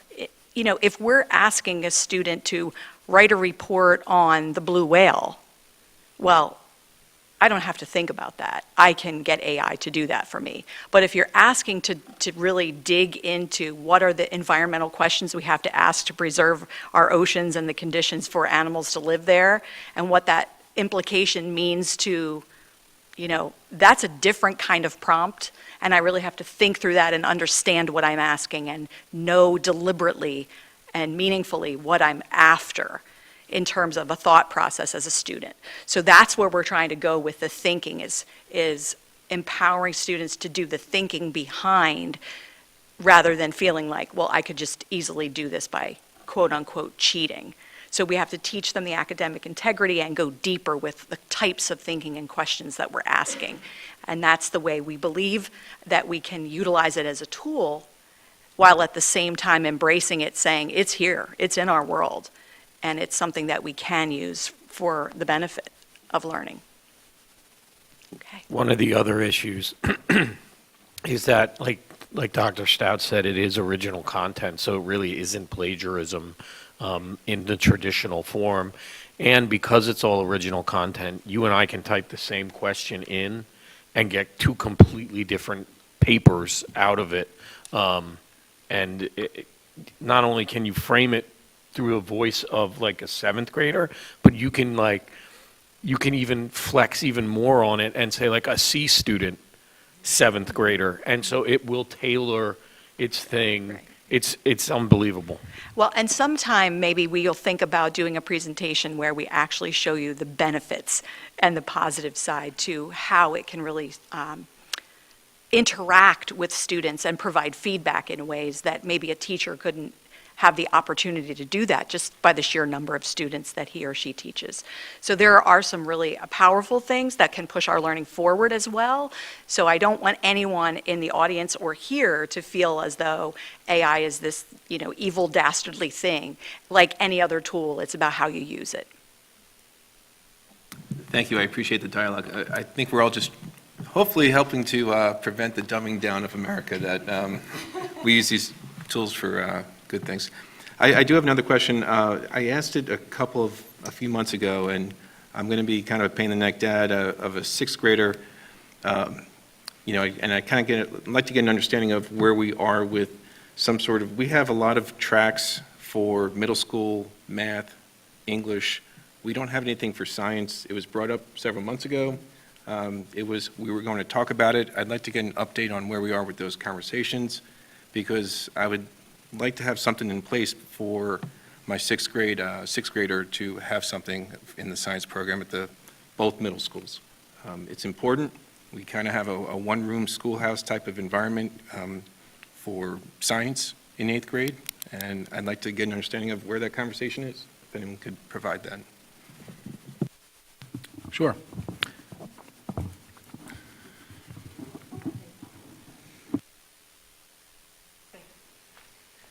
Because we were going down this path, and then it just stopped. So still trying to kind of understand why. So one of the things, we are in the middle of some curriculum revisions in our science program because of the PA Steel standards. There are new science standards that we have. So as we go through that process, some of those classes are pieces that we are going to be examining. A lot of it comes down to the steel standards focus on more of phenomena of what science is all about. So as we do that, one thing we have to keep in mind is if we do build, for lack of a better word, an accelerated or advanced course in science for middle school, it can't be more work, it has to be deeper work. It was really what we want to do, and we need to engage our teachers in that process. So right now, one of the things we're doing is we're doing some excuse me, some curriculum alignment with what we currently have in place. And then the next step would be to take an examination of is it possible for us to do what you're asking with those pieces, and move forward that way. So if we can kind of think 3 months into the future, what would be the expectation of what would be accomplished between now and then? So what we need to do is. And if you need time to answer, we can revisit the next. Oh, no, I meeting. can, I can tell you, like, what we need to do right now is we need to take the documents and the curriculum that we have and align it to what the state is asking us to do when it comes to the new state standards in science, and then we can start to have a conversation maneuver from there. So we're working through that process. We actually have our science department, our 7th grade science teachers coming in on Thursday. We do job-embedded professional learning. They're going to be working on that alignment piece. So we have to have that foundational piece before we can move forward into what you and I are talking about. Okay, I appreciate it. And I'm trying to be conscious of one board member of 9. I would imagine, we haven't talked about it collectively as a board. I want to make sure I'm not the only one feeling this way, but if there's a collective here that feels we should be going down this path, feel free to chime in. I don't want to be the only one. Thanks. And the one thing we do have to be careful about is, so if I look at the life of a typical 8th grader, maybe not a typical, maybe an 8th grader who is on the higher math track, usually that student is getting a math class that's a high school level credit. They're also possibly getting Spanish, which is a high school level credit. So we have to be very careful about what science looks like moving forward as well. So we have to be able to balance that, because when you think about it, if an 8th grader is getting 3 high school credits, if we made that science a high school level credit, we could be running into a situation where the only class that they're having that is not a high school class would be their ELA class or their English class. So we have to also play some of those balance pieces as well. And I'm not saying that that's the way we would go with the science, that it would be a high school credit. I think there's benefit to acceleration pieces within the gen ed curriculum. So, those are topics that we have to engage our teachers on moving forward. But again, it starts with that solid foundation of making sure that we're aligned with the new standards and that PA is put in place. Thank you. Okay, thank you for that discussion around the curriculum committee report. Berks EIT, Mrs. Schlossman. Thank you. Extracurricular, I have no report. Our next meeting is next Monday, March 11th at noon. Mrs. Cocker? Yes. If I can just add on. Sure. Today was the opening of spring sports, and I had the opportunity to go around with Dr. Trickett and some other folks on the extracurricular team and see a lot of the activities going on. There were over, 140 kids that had signed up for track. God bless them, I only run if chased, and it was just really exciting. It brought a lot of happiness and joy, much like this presentation that we had earlier. It just was really positive to see that. Thank you, Mrs. Denny, for that reminder. I passed everyone as I was leaving campus as you were going on, so my apologies for missing that with child requirement time, but thank you for that report. Facilities Committee, Mr. Case. Thank you. I just want to, we haven't had a Facilities Committee meeting since our last board meeting, but I did want to sort of make a couple of points about the camera and the door access conversation. Historically, in the last few years, I'm sure to the beginning of time, the public has been at this podium quite often discussing security and safety as a primary focus for the school district. I know, seeing numbers like $1.7 million for cameras and door access seems quite high. I think it's appropriate, the form that we're looking to pay for it, if it winds up passing, with regard to one-time influx of cash based on real estate sales, et cetera. So I think it's appropriate that we're not using regular resources to do that. But the systems that we have, I put systems in where I work for a living. It is they are expensive. A regular single camera is typically $1,300. plus licensing, on top of that, plus installation and cabling, et cetera. So when we look at 1.7 million for 400 or so cameras, give or take, I don't have the exact number, and then door access control, and then everything that goes along with configuring it, making it that it's proactive, that you can take a look and analyze situations. There is a lot of time that goes into getting a system correct. Sitting on the student discipline committee, for public spaces within the school, when there are, when we talk about accountability in the school, whether it's with regard to fighting, vaping, et cetera, again, many folks from the public have come forward to say that safety and security and accountability are a primary concern. When we have 15-year-old cameras and you can't see anything, they might as well be worthless. When you're spending 4 hours trying to find, 30 seconds of footage, they might as well be worthless. When based on the technology that we're looking at here, you're turning 4 hours into maybe, hopefully 10 minutes to find things, and then be able to, again, be able to get the footage when you need it. So I'm for the system. Thank you for presenting it. And again, talking through the price tag, it does seem like it is high, but to get that many cameras in place across an entire campus like this, when you're talking about lifts and et cetera, and it's a lot of activity.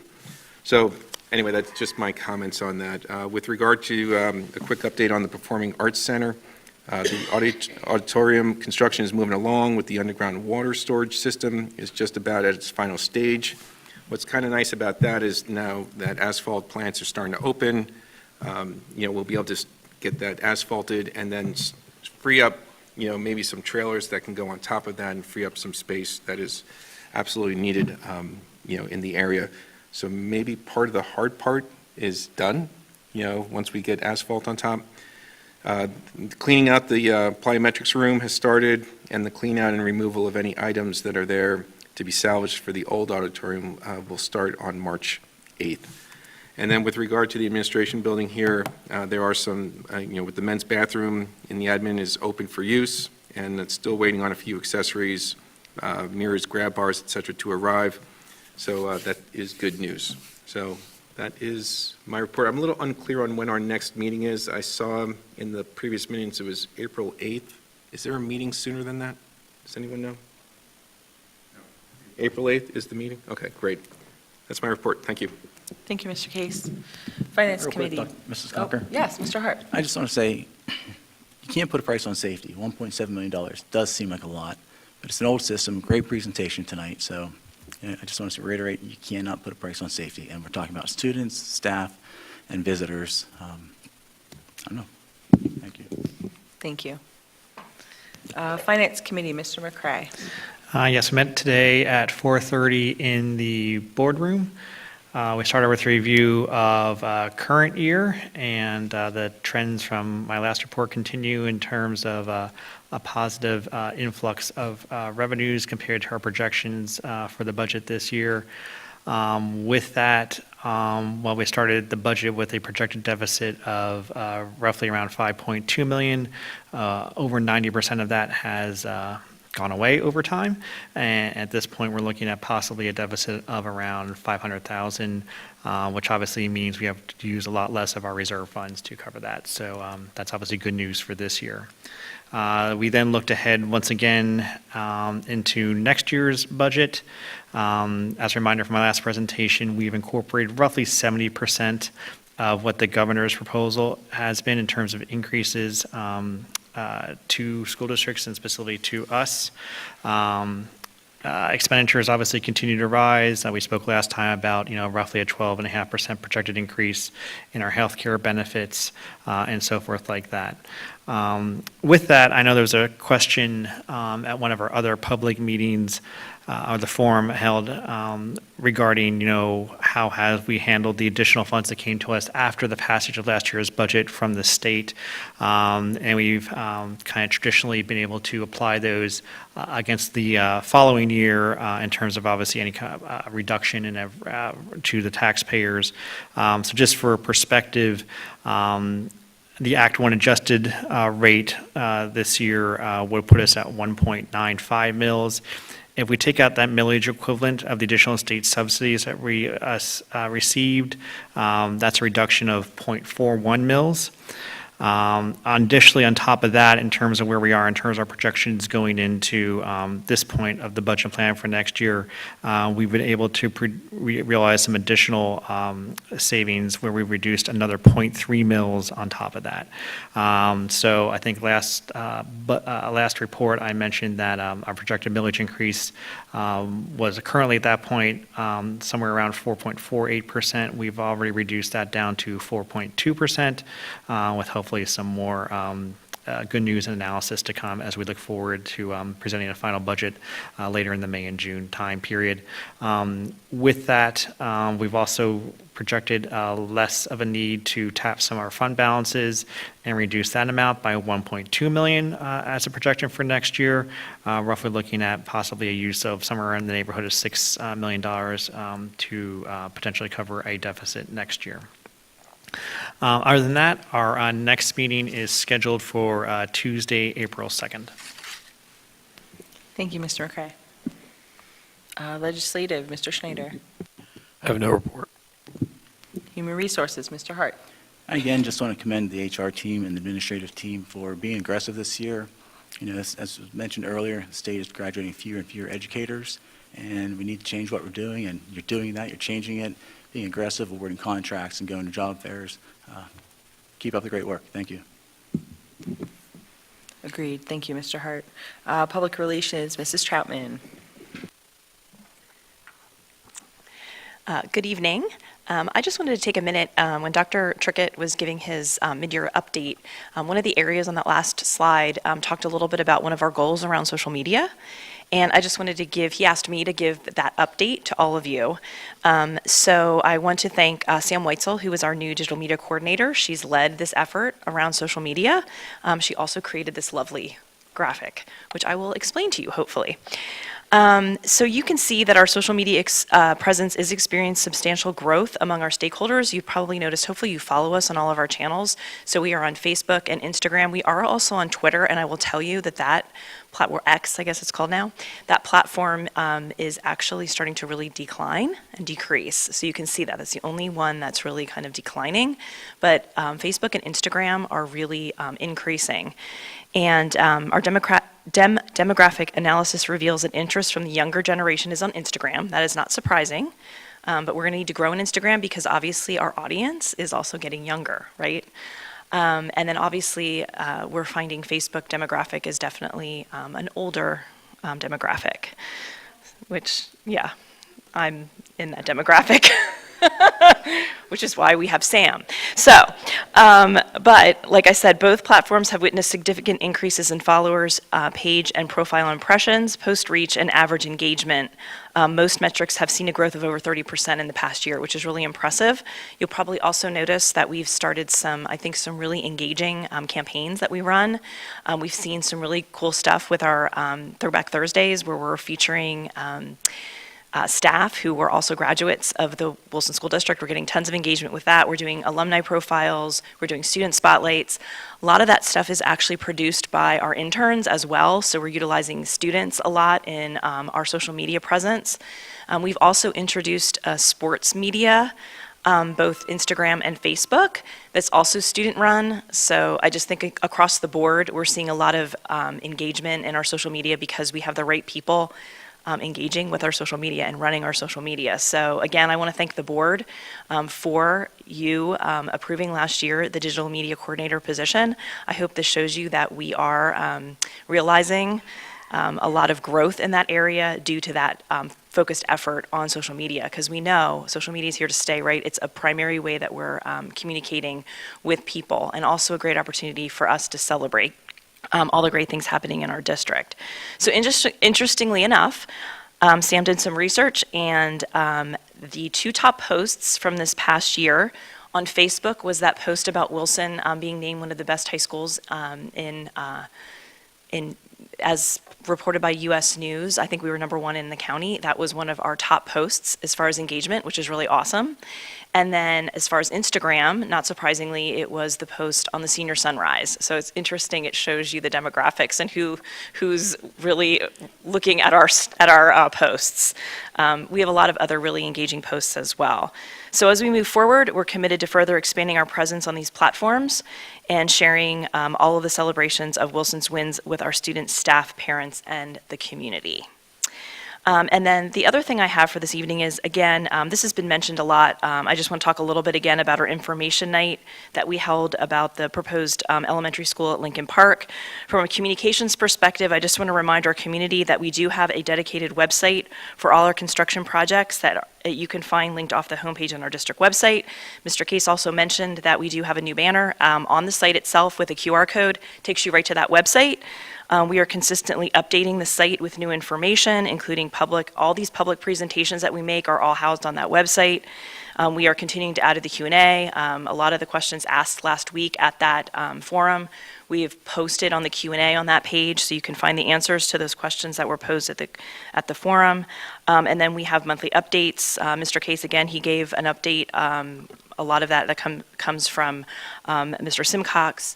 And those are also posted on that website as well. So you can see the kind of like every other week updates on our construction projects. Also, interestingly, that site also has an archived meeting section where you can find all the information that's been shared over the past 5 years regarding our constructions and facilities improvement projects. So there's just a lot of really good information if you want to dig into it and really see where we've been with these projects over the last 5 years. Also, we want to encourage community members to sign up for the Bulldog Blitz. Dr. Trickett mentioned we just, Sam again, revamped that and made it a little more user-friendly, reader-friendly. So please sign up for that if you haven't. You'll find timely district information, including events, student and staff celebrations, job postings, and much more. There is a mailing that's going to be hitting mailboxes in our community shortly. Did you get it? Oh, great. Okay, so we sent a mailing to all of the households in our district, encouraging them to sign up for the Bulldog Blitz, just so that our entire community is really informed with all the great things going on here at Wilson. Thank you. Thank you very much, Mrs. Troutman. Education Foundation, Mr. Case. Thank you. Nothing but great news from the Wilson Education Foundation. The big event is coming up Sunday, March 17th, the Wilson Iron Chef. People come from all over Berks County and beyond to go to it. It's a great thing. Sunday, March 17th from 1 to 4 p.m. You can still get tickets. You can get advance tickets to get in an hour ahead of time, and less lines, etc. Great food. There's still opportunities to become a sponsor, and it's going to be a great event. So I spoke about it last time. It's Conrad Weiser, Governor Mifflin, and Wilson all going head-to-head for a great competition. Always an enjoyable thing to go to. So get your tickets. If you have any information, there's plenty of information on the Wilson website. Thank you. Thank you, Mr. Case. Technology Committee, Mr. McCray. No report. Student Outreach, Mr. Bryce Heilman. Thank you. Wrapping up February and beginning March, students have kept busy. The high school boys bowling team won the BCIAA Boys Team Bowling Championship at the end of February. The high school boys wrestling team won the District 3 AAA Championship title, with 5 of their wrestlers advancing to the PIAA Championships this weekend. Also closing out February, Wilson Divers competed at the PIAA District 3 Championships, and in March, the girls swimming team earned the title of District 3 AAA champions. In fourth grade at Whitfield, students participated in their annual Wax Museum demonstrations, where they got to act as historical figures that they researched in their classes.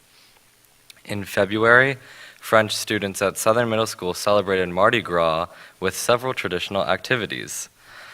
Last week, Minithon hosted their first ever winter sports pep rally on Thursday, gearing up for their big event this weekend, as well as honoring the winter sports athletes. Several fun activities occurred, including tug-of-war between sports teams, a balloon pop challenge, and administrators turning into human ice cream sundaes. In February, 4 Wilson students participated in the Region 5 Band Festival after being selected among students auditioning from 60 school districts. Also, this past weekend, the Wilson Theater Company held its spring show, The Little Mermaid. Across 4 performances, huge crowds showed up to enjoy the show and see the last theatrical performance in the current auditorium, as well as the last closing of the curtain. This Wednesday will be the final scheduled event, the concert to occur in the high school auditorium, which is a band and orchestra concert with a brief moment at the end to honor the legacy of the auditorium. This weekend, also 4 students will be performing at the Region 5 Chorus Festival, and also this weekend is Wilson's annual Mini-thon. Community hours are Friday, 6 to 9 p.m., and all are welcome to enjoy the entertainment and activities during those hours. And for the 12-hour event, students can still sign up to register to be a dancer for the event, raising money and supporting those affected by pediatric cancer. We hope you can join us and enjoy one or more of these upcoming events. I look forward to seeing what students accomplish in the next 2 weeks. Thank you, Mr. Heilman. Can we just talk about The Little Mermaid for a second? Yeah, absolutely. I think we need to talk about it, because, it was amazing. Like, I can't pick my favorite person. And the crowd at the 2 o'clock showing, I know we've had community members in here saying that we don't need, this is a need, not a want, but they clearly have no idea what a true community event this was. There were little girls in mermaid costumes, and I was a little salty because I could not talk Blakely. She's too old for it now, which hurt. But little girls whose parents were way too young to have kids, even in school. Like, they're not even in part of our elementary schools yet, and they were at the concert. There was just, at the 2 o'clock showing, there was just an absolute ton of families. I saw a bunch of my former 6th graders and their children there. I saw some of a kindergartner who had a child there. And it was just such a community event. I saw alumni there who were literally just there to see the auditorium for one last time. And this talent was absolutely incredible. I heard one of the parents told me that we're one of the only schools in Berks County that have a theater program with theater classes that you can take during the school day. And I can't believe that other schools are missing out on the amount of talent. It was absolutely unreal. And so we have a question, though. I just found out tonight, I didn't realize that tryouts are in August for all of the school plays. When do you start practicing for that? Because I feel like we just went to Charlie Brown. And if you're like got a big part in Charlie Brown, how do you get a big part? Like, how is that? You got to tell me, Bryce, because that's a quick turnaround. Well, for the auditions, we typically, this was the first year they did that. They're all in August, and that was actually because of the auditorium renovations. We had to move Little Mermaid up like 2 or 3 weeks. So they didn't, typically we do auditions between shows, so we would have done Charlie Brown and then had an audition for the spring show, but there wasn't enough turnaround time for that, so we did them all in August. So we got all the audition materials for all the shows like in July, and everyone just practiced and came in. It was the very first weekend of school too, which was a lot. But it was like Friday, Saturday, and then that next Sunday were callbacks. And then as for like the turnaround between rehearsals, I think Charlie Brown ended, and then I think we may have had 1 week, and then we started Little Mermaid right away. So it was pretty quick, but it doesn't seem like enough time. Like it takes a village to put on the shows. And also to what you said about the kids coming to see it, kind of felt like a full circle moment to me, because the very first show I saw here was The Wizard of Oz, and I wasn't even old enough to be in kindergarten. And that was like the first movie I ever became like obsessed with. So it was kind of like a foundational moment for me coming to see Wizard of Oz here.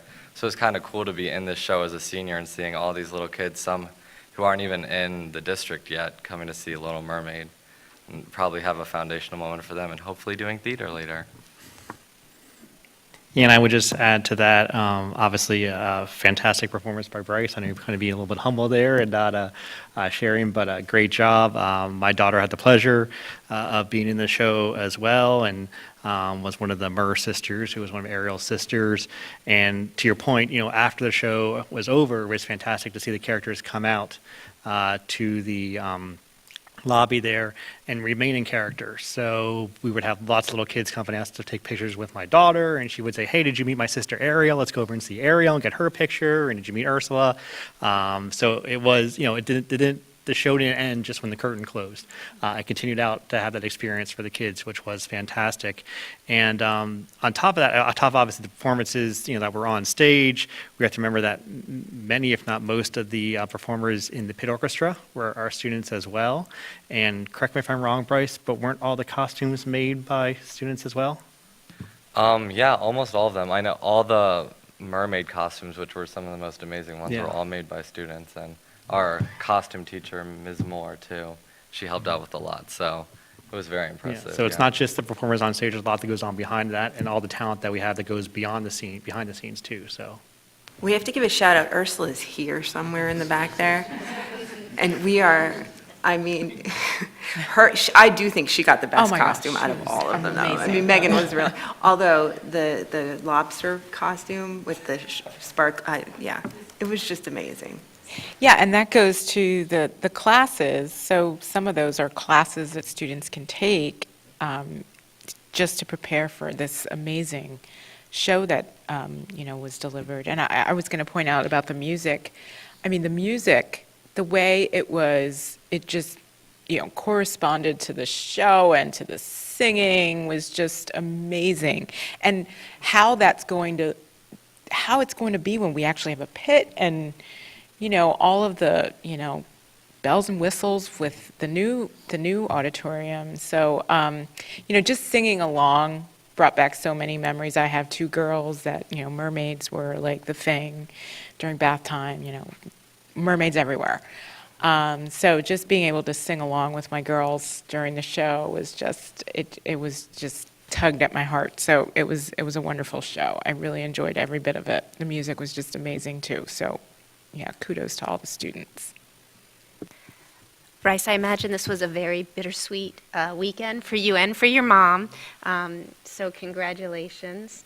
I knew my schedule wasn't going to let me make it to any of the performances, but I saw about the donuts with the cast, and I thought, that sounds like fun, but I'm a little old to go alone, and my kids won't go with me. So I have some little friends in the neighborhoods, and I said to their moms, can I borrow your kid for the morning? And they were like, please, take my child. So we went. These girls had so much fun.